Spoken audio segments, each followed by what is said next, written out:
Hello, Balmy Badger Army. Let's get ready, let's get ready to rumble. Oh dear.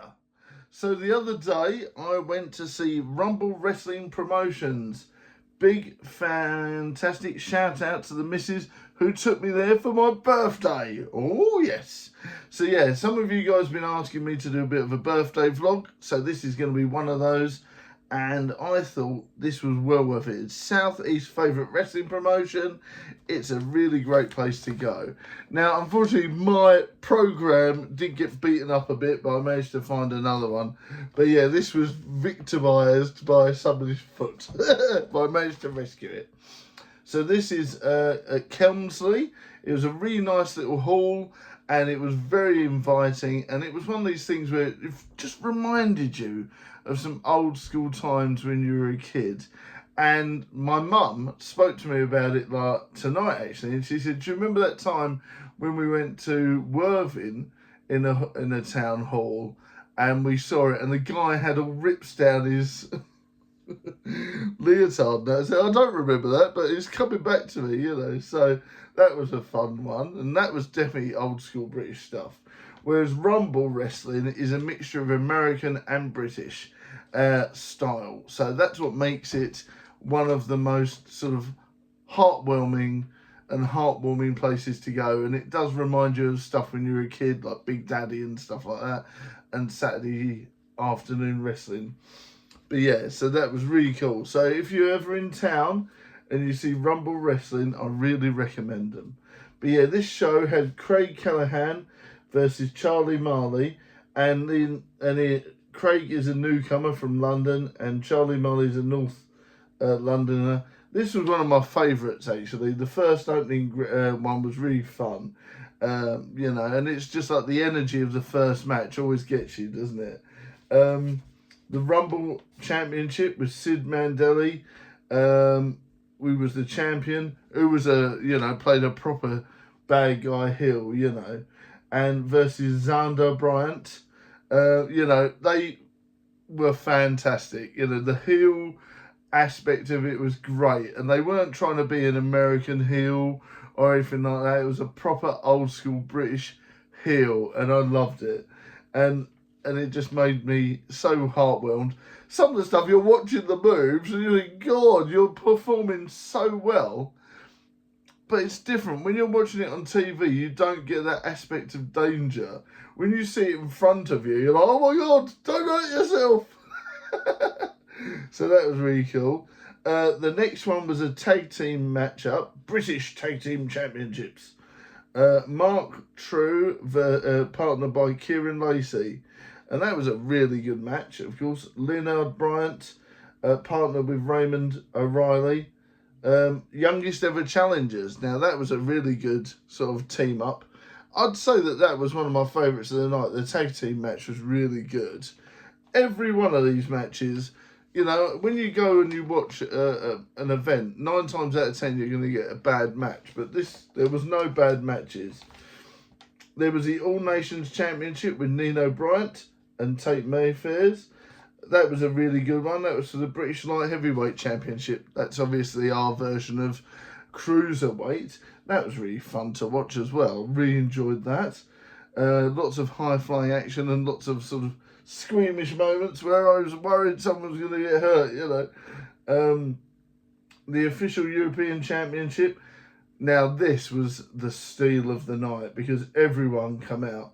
Tommy Tanner versus Ricardo Borg. Literally everyone come out. We had, people coming in to try and save the day. We had people coming out to try and ruin it. It was fantastic and it was great. It was like a proper heel versus face championship match, and I loved all that. And of course, it was one of these things where you think, oh, you know, you really thought the bad guy was going to win, but they managed to switch it round. It was really good the way they did it, you know. And I really enjoyed every minute of it. I really did. So yeah, honestly, it was a really good time to go and watch it. I recommend Rumble Wrestling. If I had to say one out of the whole evening, I'd say the last match was the best. They definitely saved the best for the last. But all the way around, the crowd was really, really going for everyone. I've not seen a crowd that insane for an event than that before. I couldn't believe it. Everyone was so hyper. It was fantastic. This was the program you got with it. I did not win the lottery raffle or the thing or the lucky number. Boo hiss, but never mind. This was in general. There wasn't a steel cage match when I went to see it. That was just an advert for either a future thing or something. Oh, here's a nicer version of what I had there. I'm going to hold it up for you guys so you can see properly.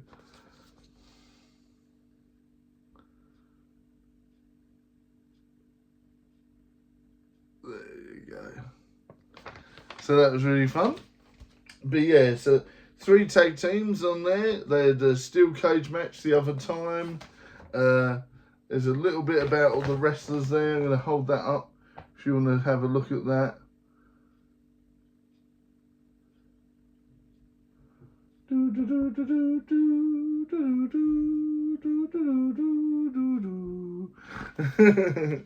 And then you got fan favourites Sid and Tommy.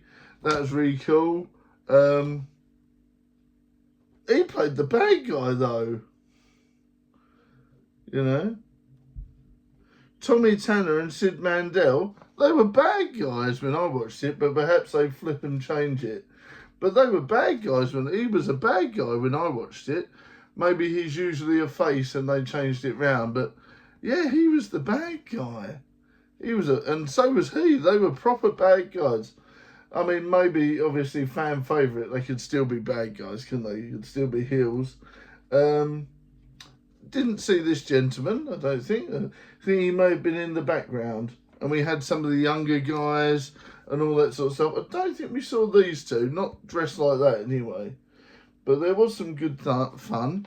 I recommend it, I really do. I mean, I think it's one of these things where if you're after either a bargain of a night out or you want to go right to the front, like for a special occasion, I think it was well worth it. So I would definitely say, let's get ready to rumble. If you ever see them in town, definitely check them out. Atmosphere was on point. The merch and everything was fairly reasonable. I wasn't able to pick any up just because I didn't have any real time to look. There was so much going on. I'd say they need to open up earlier to let people look at the merch next time. That was probably my one thing. You know, everyone was crowding around trying to look at all the merch. And then the event started fairly quickly. I think they need to make sure that people go in just to even look at the merch for 10 minutes extra. That would be my only thing. Merch was good value for money, and it was good quality as well. And there was official stuff from WWE, AEW, TNA, and all that sort of stuff. And they had their own merch as well, which was very clever.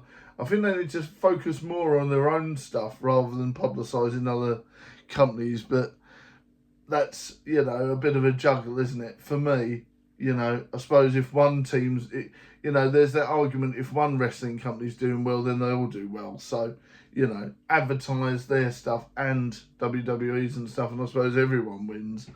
But that's another debate for another day. You know, so like I said, merch was good quality, toileting was good, access to food and drink, fantastic, and the event was brilliant. So I'm going to give it a good solid 10 out of 10. It was a fantastic night out, and I'm looking forward to hopefully going again. I think the next one is just after Christmas, so do check them out. Right, please do let us know some of your wrestling memories below, and if you have ever been to Rumble Wrestling or a small independent wrestling organisation, let me know what happened when you went.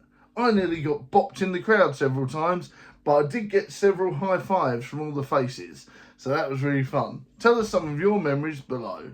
See you next time. Bye for now.